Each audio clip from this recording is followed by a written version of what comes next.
ओम नमः शिवाय, हर हर महादेव, जय महाकाल। आप सबको पता है सावन का बहुत ही पवित्र महीना चल रहा है।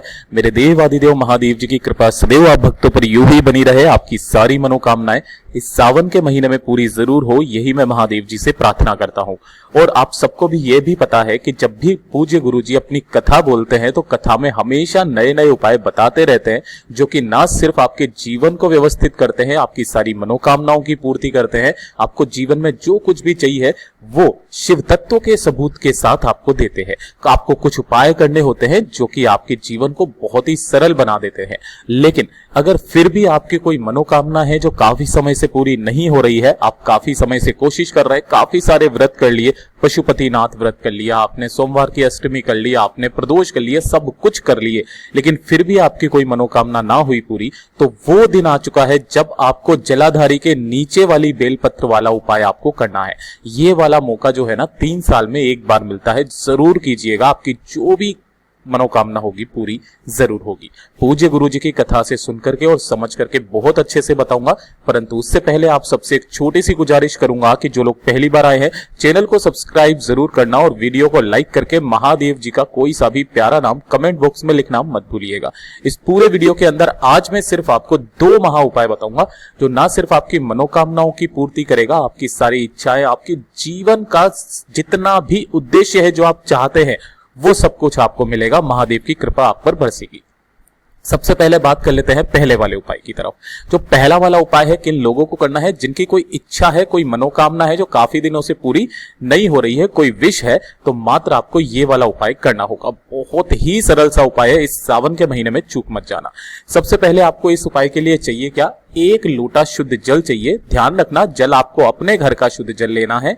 उसके जस्ट बाद में आपको चाहिएगी 5 बेलपत्र, है ना।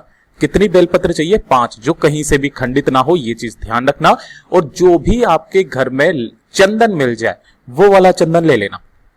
लाल मिल जाए तो लाल ठीक, पीला मिल जाए तो पीला ठीक, और सफेद मिल जाए तो सफेद ठीक। जो भी चंदन हो आपको वो चंदन ले लेना है, ठीक है। और साथ ही ले लेना है आपको एक दीपक तैयार करना। किसका दीपक तैयार करना है? आपको गौ माता के घी का दीपक तैयार करना है और बत्ती लगाओगे आप गोल बत्ती, ठीक है। तो ये चीज हमेशा ध्यान में रख लेना। अब ध्यान से सुनना, आपको इन सभी सामग्रियों को लेकर के पहुंचना होगा कहां पर? महादेव जी के मंदिर शिवलिंग के पास। देखिए, इस वाले उपाय को करने का एक खास नियम है, तरीका है, जो कि सिर्फ और सिर्फ सावन के महीने में किया जाता है। और गुरुदेव ने 5 ऐसी तिथियां बताई है जिस दिन अगर आपने इस उपाय को कर लिया ना, उसी दिन आपकी मनोकामना पूरी हो जाएगी।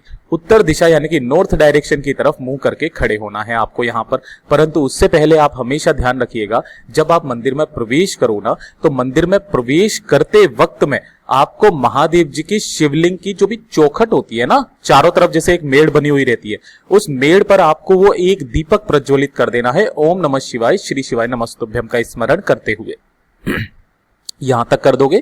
इसके जस्ट बाद में आपको जैसे ही महादेव जी की शिवलिंग के पास पहुंचोगे, आपने सबसे पहले 1 लोटा शुद्ध जल जो लिया है उसे मेरे देव आदिदेव महादेव जी के ऊपर समर्पित करना। ओम नमः शिवाय, श्री शिवाय नमस्तुभ्यम का स्मरण करते हुए किन महादेव जी के नाम से करना होगा? काशी विश्वनाथ महादेव जी के नाम से, काशी विश्वनाथ महादेव जी के नाम से समर्पित करना, ठीक है। ये दूसरा काम हो गया। अब जो तीसरा काम बेलपत्री वाला जो है, ठीक है ना, उसे बड़े ध्यान से सुनना, आपको किस तरीके से करना होगा, ठीक है। आपने जो 5 बेलपत्रियां ली है, उन सभी 5 बेलपत्रियों की जितनी भी 3-3 है ना पत्तियां, उन सभी पर आपको चंदन लगाना है कुछ इस तरीके से, ठीक है। चंदन लगा करके तैयार कर लेना। सबसे पहली वाली जो बेलपत्री होगी वो आपको समर्पित कहां करनी होगी? समर्पित करने का भी एक नियम है। आपको सबसे पहले समर्पित करना होगा यहां पर मैया पार्वती जी के हस्तकमल पर, जहां से शिवलिंग जुड़ा हुआ रहता है। लेकिन यहां पर किस तरह से समर्पित करना है वो ध्यान रखना।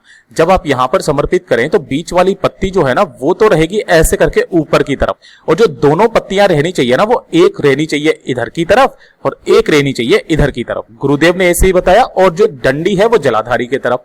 इस तरीके से आपको मैया रानी के हस्तकमल पर आपको पहली बेलपत्र चढ़ानी है। दूसरी जो आप चढ़ाओगे ना, वो चढ़ाओगे आप शिवलिंग के ऊपर। किस जगह पर कैसे चढ़ानी है? देखिए, अगर आप इस तरफ में बैठे हुए हो ना, तो डंडी का मुख आपसे विपरीत दिशा में। गुरुदेव ने बहुत जोर करके ये वाली बात बताई। और बड़ी पत्ती का मुख आपकी तरफ। ये हो गई 2 बेलपत्रियां। तीसरी बेलपत्री जो आपको समर्पित करनी है वो करनी है कहां पर?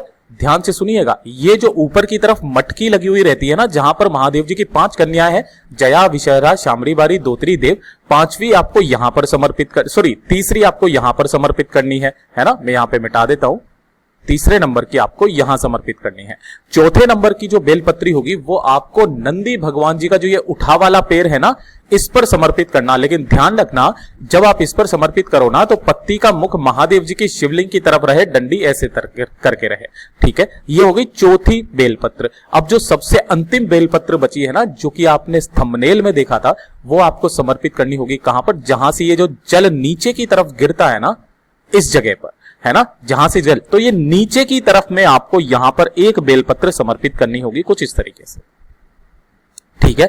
अब उसके बाद में आपको 1 लोटा शुद्ध जल और चढ़ा देना है, और उसके बाद में आपको जब ये जल यहां से बहता बहता जलाधारी से नीचे की तरफ में आकर के गिरेगा ना, तो ये जो जलाधारी के नीचे वाली बेलपत्री है, इसके ऊपर आपको अपना हाथ रख के अपनी जो भी कामना है वो महादेव जी से कह देनी है। बस छोटा सा उपाय है, एक बार इसे कर लीजिएगा, आपकी सारी मनोकामनाएं सावन के महीने में ही पूरी हो जाएगी। ये वाला जो उपाय है, गुरुदेव ने जो तिथियां बताई है किस किस दिन करना होता है, या आप किसी भी एक सावन की जो भी एकादशी आ जाए उस दिन कर लीजिए, प्रदोष आ जाए उस दिन कर लीजिए, शिवरात्रि आ जाए या अमावस्या आ जाए। ये जो 4 तिथियां बताइए, इसी के साथ में जो सावन का सोमवार है, इस बार तो उसी दिन शिवरात्रि भी पड़ रही है, तो उसके बारे में बताया है। ये 5 तिथियों पर जो भी व्यक्ति इस उपाय को कर लेता है, उसकी सारी मनोकामनाएं पूरी जरूर होती है। अब बात कर लेते हैं दूसरे वाले उपाय की तरफ, ठीक है। देखिए, दूसरा वाला उपाय किन लोगों के लिए है कि जिनके घर में कुछ भी अच्छा हो ही नहीं रहा है, घर में सब कुछ गड़बड़ हो रहा है ना, घर में सब कुछ गड़बड़, कुछ भी अच्छा नहीं चल रहा, ठीक है। व्यापार नहीं अच्छा चल रहा, परिवार में कलेश बहुत ज्यादा बना हुआ है, कोई एक दूसरे से बात नहीं करता, कोई ना कोई बीमार पड़ा हुआ रहता है, कोई ना कोई समस्या घर में हमेशा लगी हुई रहती है, ठीक है ना। तो जो मैंने 5 तिथियां आपको बताई है ना, उन 5 तिथियों को आपको क्या करना होगा, एक छोटा सा उपाय, आपको इस तरीके से 5 दीपक तैयार करने होंगे, ठीक है।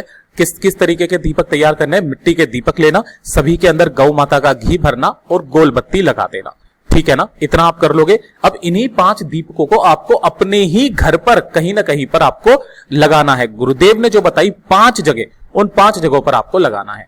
पहला जो दीपक लगाओगे आप अपने घर के मंदिर में आपको लगाना है, ठीक है ना। पहला वाला दीपक किस समय लगाना है, प्रदोष काल में, जब एकदम सूर्यास्त होने को होना उस वक्त में आपको लगाना है, प्रदोष काल में, ठीक है।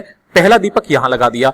दूसरा दीपक आपके किचन में, जहां पर भी पानी पीने का स्थान होता है, भैया देखो, जो पुराना जमाना होता था ना, वहां पर तो इस तरीके से इसको परिंडा कहा जाता है, जहां पर पितृदेवों का स्थान होता है, ठीक है ना। तो गुरुदेव ने बताया यहां पर आपको दूसरा दीपक प्रज्वलित करना है, ठीक है, परिंडे पर रख देना दूसरा दीपक, ठीक है। लेकिन ध्यान रखना, अगर आपके में कोई मॉड्यूलर किचन है जहां पर आरओ का सिस्टम लगा हुआ है, तो पानी पीने वाली जगह पर आपको वहां पर रख देना है, उसके पास में रख देना, ठीक है।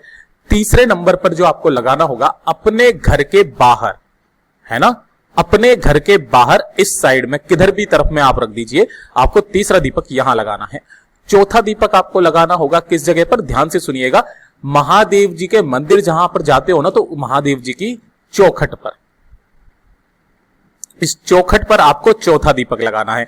और जो 5वां सबसे अंतिम दीपक है ना, मेरी बात मान लीजिएगा, यकीन मान लीजिएगा, किसी भी नदी, तालाब, सरोवर या कोई बावड़ी मिल जाए, आपको 5वां दीपक वहां पर लगा देना है। मात्र एक बार कर लो इस उपाय को, आपके घर की सारी समस्याएं इसी सावन के अंदर ही खत्म जरूर हो जाएंगी। पूज्य गुरुजी ने जैसा भी अपनी कथाओं में बताया ना, वैसा आसान भाषा में आपको संपूर्ण बताने का पूरा प्रयास किया। इसी के साथ मैं आपको एक उपाय और बताऊंगा। कल जो है वो पड़ रही है क्या, एकादशी, और एकादशी का सबसे अचूक उपाय जो है वो है स्वधा वाला उपाय। मात्र 1 लोटा शुद्ध जल लेकर के मेरे देव आदिदेव महादेव जी के मंदिर जाना, उन पर एक जल समर्पित करना, नंदी भगवान जी के पीछे आकर के 3 बार आपको स्वधा बोल करके अपनी मनोकामना बोल देनी है। जो व्यक्ति 3 बार स्वधा बोल करके अपनी मनोकामना मेरे देव आदिदेव महादेव जी से कह देता है ना, उसके सारे जीवन के कष्ट मेरा देव आदिदेव महादेव जी हर लेते हैं। इसीलिए उन्हें हर हर महादेव भी कहा जाता है। तो पूज्य गुरुजी ने जैसा भी अपनी कथाओं में बताया, वैसा आपको मैंने सब कुछ समझाने की पूरी कोशिश की। वीडियो पसंद आया हो तो लाइक जरूर करना, चैनल को सब्सक्राइब जरूर कीजिएगा।